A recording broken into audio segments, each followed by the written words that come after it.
এই বৃদ্ধ মহিলাটি শুধু 2 মুঠো খেতে চেয়েছিল, তারপর কি হলো দেখো।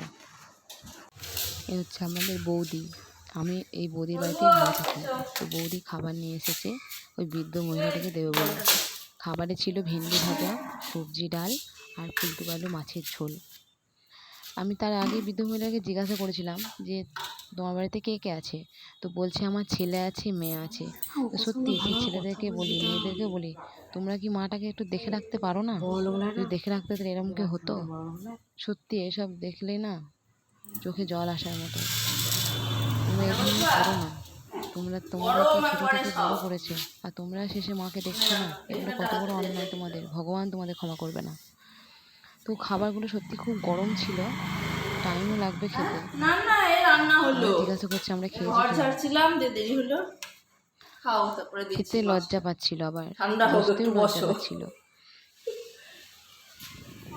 জিজ্ঞাসা করছিল যে তোমরা খেয়েছো, তোমরা খেয়ে নাও আবার। জলটা চাইলো হাত ধোবে বলে।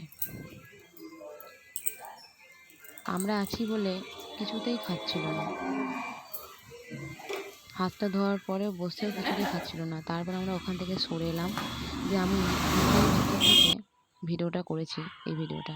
তো দেখছি সুস্থভাবে খাওয়া দাওয়া শুরু করেছে। যদি ভিডিওটা ভালো লেগে থাকে অবশ্যই লাইক কমেন্ট শেয়ার করে দেবে।